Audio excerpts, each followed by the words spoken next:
بسم اللہ الرحمن الرحیم۔ السلام علیکم۔ آج ہم 9th کا first chapter the saviour of mankind پڑھیں گے۔ اس کے پہلے 3 پیراگراف کی ٹرانسلیشن۔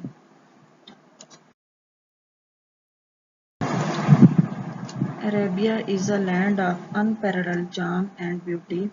عرب ایک ایسی سرزمین ہے جو اپنی خوبصورتی اور دلکشی میں بے مثال ہے۔ With its trackless deserts of sand dunes in the dazzling rays of a tropical sun، جس کے ریت کے ٹیلوں میں سورج کی آبوتاب سے چمکتے ہوئے بے راستہ صحرا ہیں۔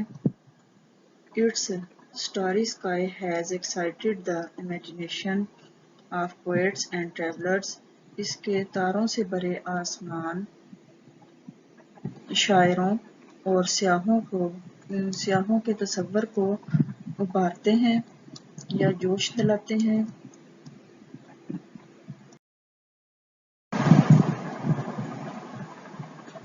It was in this land that the Rasul صلی اللہ علیہ وآلہ وسلم was born in the city of Makkah۔ یہی وہ شہر ہے جس کی سرزمین میں مکہ کے شہر میں رسول پاک صلی اللہ علیہ وآلہ وسلم پیدا ہوئے۔ which is about 50 miles from the Red Sea، جو بحیرہ احمر سے تقریباً 50 میل کی دوری پر ہے۔ Paragraph 2۔ The Arabs possessed a remarkable memory۔ عربوں کی قابل ذکر یادداشت ہے۔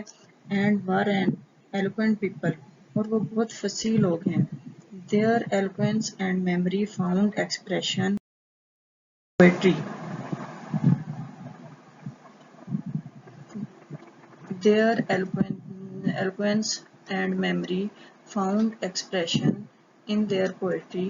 ان کی فصاحت اور یادداشت ان کی شاعری سے ظاہر ہوتی ہے۔ Every year a fair was held۔ ہر سال ایک میلہ منعقد ہوتا ہے۔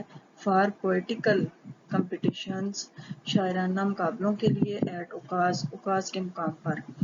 It is narrated، یہ روایت کیا جاتا ہے that Hammad said to Caliph ولید بن یزید، حماد نے خلیفہ ولید بن یزید سے کہا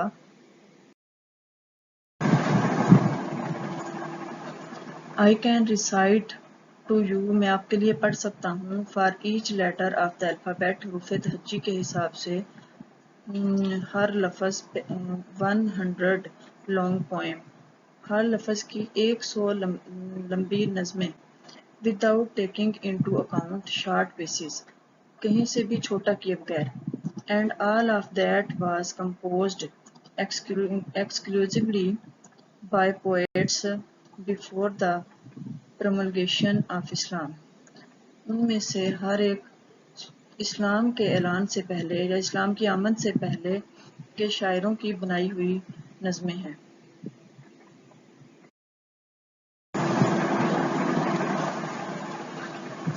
It is no small wonder، یہ زیادہ حیرانی کی بات نہیں ہے that Allah Almighty chose the Arabic language، کہ اللہ تعالیٰ نے عربی زبان کو منتخب کیا for his final dispensation